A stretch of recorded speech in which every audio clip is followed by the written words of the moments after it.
Hi, I'm Sarah Zion. I'm a cosplayer and prop builder, and today I'll be going over my Vault 111 jumpsuit and my Fat Man.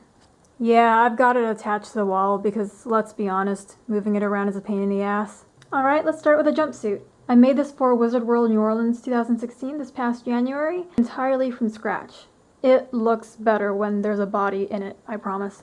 But yeah, I started with a Batgirl bodysuit pattern that I then modified into the Vault jumpsuit. As far as fabrics, I used this two-way stretchy type of fabric here, and towards the middle I used a harder non-stretched canvas fabric just so the seams wouldn't wrinkle as much, because with the stretchy fabric, when it's actually worn, a lot of the seams wrinkle. Exhibit A on the crotch area. So funny story, when I cut the pattern for this, I actually cut it a size too small because apparently I cannot read patterns. So I had to go back and add extra material to the crotch area, otherwise there would have been quite a draft. When I did the collar, I left it like this on purpose where it's hanging down on the right side just because that's how it is in the game. All the gold trim around the length of the jumpsuit was made from costume satin I ordered. It was a little bit challenging to work with, but that's just the nature of satin. These details here were originally some nautical anchor buttons I had that were white and gold, and I just spray painted them silver. When I originally debuted this costume at Wizard World New Orleans, it didn't have the harness. I added the harness for Comic-Con 8 this past March, and I competed with this costume and the Fat Man, and it won Judge's Pick. So that was pretty cool, especially since I made the harness the night before. So giving you a close-up look on it, it's made from the same material as my courier duster. I'm telling you, I have so much extra fabric from that. I just eyeballed the whole thing. I just looked at it in game. So a long piece towards the back, so this long piece here, so this piece, so this piece. I know that is so specific. This is just pinned on. Usually I have a belt holding this here and the loop through the back, and it holds my holster and a Nuka-Cola bottle, but I just have a pin here for this video. Satchels, of course, again, spare pieces of craft foam I Tetris together and glued fabric over. These are thumbtacks, and these smaller gold ones are brads. And here's a look at the back of it. Got one of the ones hiding back here. More brads. And to weather it, I just used brown and black acrylic paint, just went along the seams, edges, creases, anything that looks like it would pick up dirt.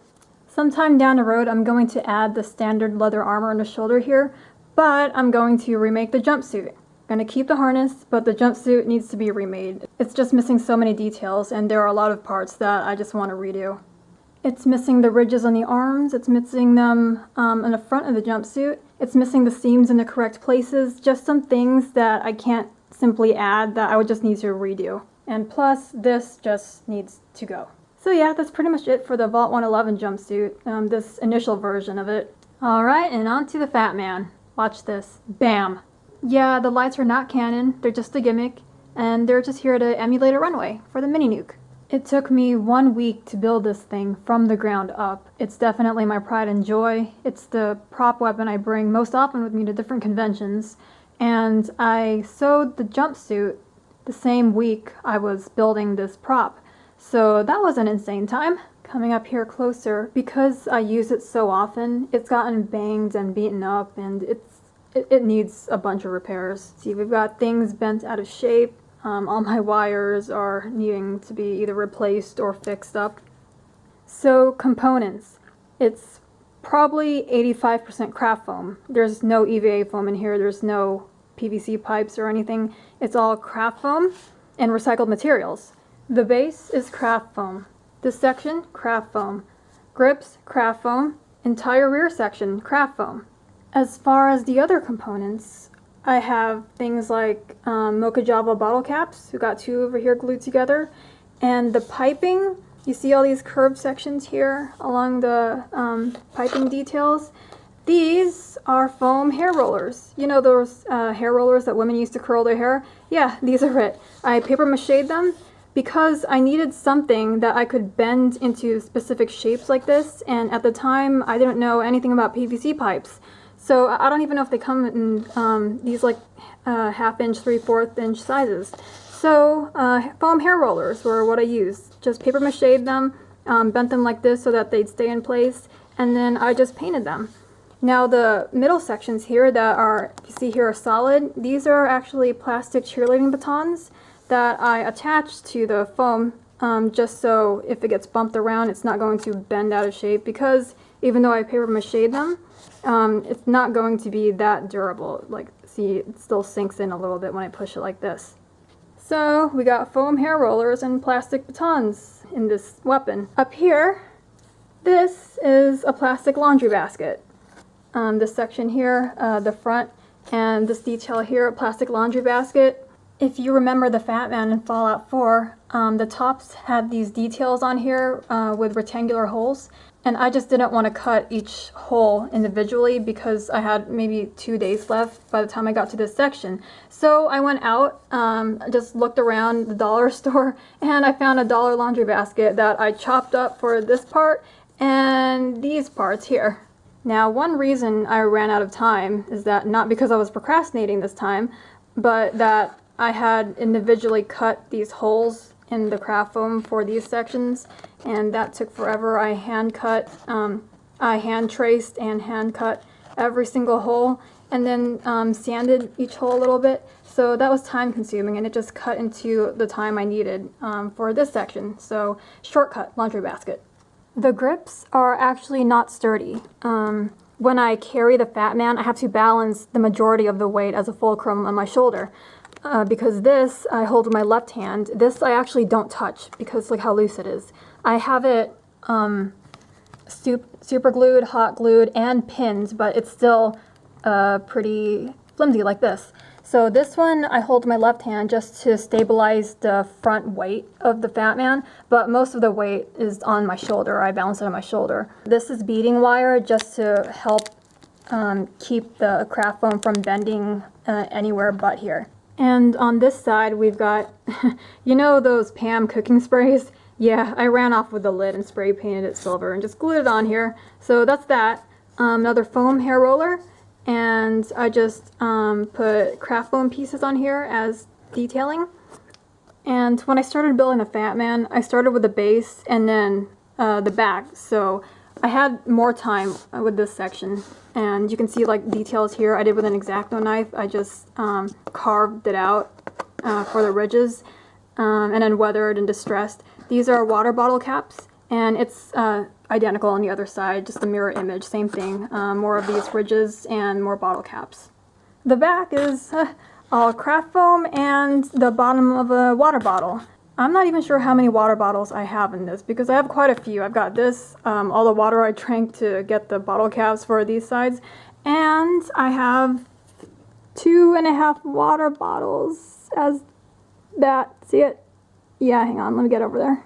Yeah, so for that piece, 2.5 water bottles that I just glued together. Oh gosh, the focus. I wrapped it in craft foam. Then I just painted it yellow and silver and weathered it and attached it to this side.